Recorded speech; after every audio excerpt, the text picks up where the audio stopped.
That is really cool. I mean, to be a novice actress and to be able to not just play one role, but to kind of do this, was it, I forget the movie Usual Suspects, where you're playing two people in one body. It must take a lot of kind of bouncing between two sides of your brain. Well, yeah, but on the other hand, bouncing into clothes too. So one minute I'm looking like a gangbanger. Okay. And the next minute I got on this jacket and my little stuff, my little holster, my things around my waist.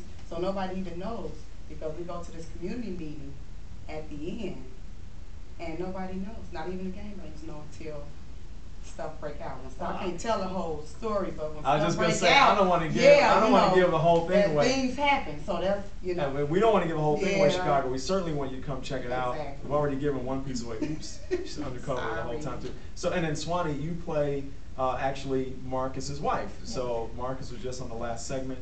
You play his wife. Yeah. Tell us about that experience. It's a good experience. It's a growth for me. I've done quite a few plays with Mr. Scott, and I'm always kind of like a little bit in the background where I'm playing a cop or I'm playing a supporting role, so he gave me a bigger part, so I was able to grow a little bit more, so it's been great. Okay, and you actually have some acting experience previous, or some modeling experience or something like that? Yeah, I've been modeling since I was 5. I've been acting, I would say, probably the last 5, 6 years now. Okay. So yeah, I've been doing it for a long time. I'm not going to tell my age, but yeah, I've been doing it for a minute. That's right, yeah, and then you have a daughter here who's offset, who I thought was your sister. Yeah, and you're she's like, also in the play, so yeah. Oh, she's in the play too? Yeah. Okay, if you want to see her daughter and kind of guess her age, come on to the play. We're shameless, Chicago. We want you to come out. It's a great performance, a great cast of people, as you can see. And again, the date is September 10th at 3 o'clock to 6 o'clock. Cost is $5 a ticket. And again, if you mention having seen the advertising for the play when you come to the door, that you saw it on Report to the People, first 10 tickets are free. So you can't beat that. And more than anything, it's all about supporting the community and supporting works like this that are trying to reduce violence. Yes. You both heard me speaking to Charlie, and I keep calling him Marcus. His name is Justin. He's so believable as a character. Correct. You saw us speaking to some of the violence in Chicago in particular. Are you both native to Chicago? Yes. Native Chicagoans? So, I mean, you see it every day, have seen it ever since you were growing up. What do you think are, let's say, the top 2 problems that are causing some of this violent behavior? Seems to happen a lot more during the summer. We'll start with you. Like I tell my children, the only thing that separates them from maybe the little girl that's scantily clad on the corner, or the guy that's trying to sell drugs or whatever on the corner, is encouragement. And I think a lot of our teenagers don't get that. Maybe they're not getting it from their parents, their peers, school, wherever. If you have a child that's getting encouragement all around, whether it's their neighbors, if they're hearing all the time, you can do it. You can be whatever you want to be. I see you with so much talent. It kind of pushes them in the right direction, as opposed to the person that says you're never going to be anything, or all I do is see you stand on the corner. If you keep hearing this negativity, in a minute it becomes ingrained in your whole psyche, and I believe that's what they're acting out, is what they're hearing. And if you don't have anything positive around you and all you can see are those 4 corners, and there's nothing else that you know besides the block, you become the block. So you're saying the reinforcement of positive motivation in our youth is hugely important. Absolutely. You mentioned encouragement, you mentioned a sense of believing in them. Absolutely. And you know what's interesting is, some of the people who are doing gangbanging, they actually affirm the children a lot more in some senses than their family members or other support mechanisms. And so it's a weird way. And you hear some guys say, hey man, those my homies, those my guys, those my guys, that's my family. You know what I mean? Because they'll get encouragement from them quicker than they will their own family members. That's true. And that's so disheartening. So, I mean, it has to come to a point where there has to be some type of medium. Okay. There has to, I think the lack of communication is a thing too, especially between the young and the old.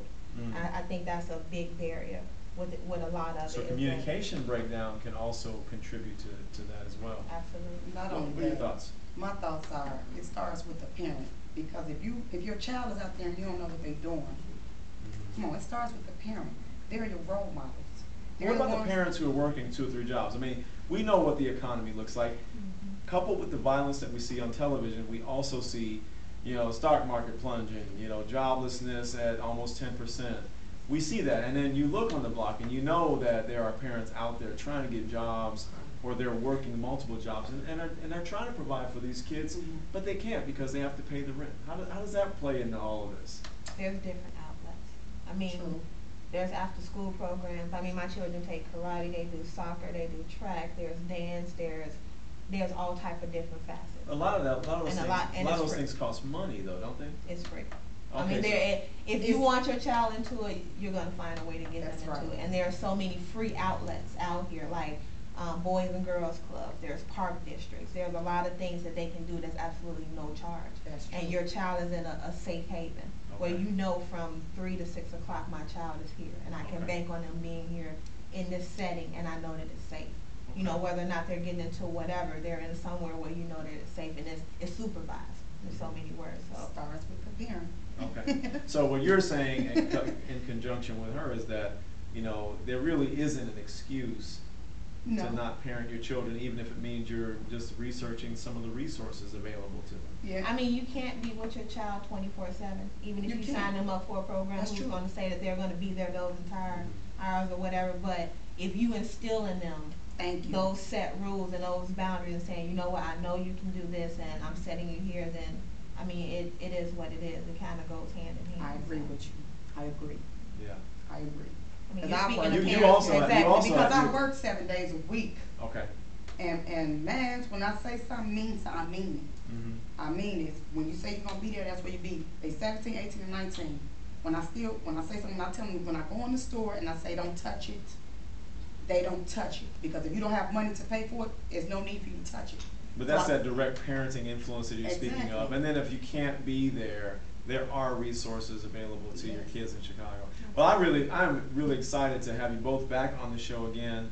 Gotta have you again sometime here in the near Sounds future. like a plan. But I am gonna come to your show on September 10th at 3 o'clock, and make sure you're there, Chicago, again. Greater Morning View Missionary Baptist Church presents Not on My Block, the stage play at the address is 2335 East 100th Street in Chicago on September 10th at 3 o'clock. We're going to take a short station break. We'll be right back. Don't touch that dial. You're watching Report to the People.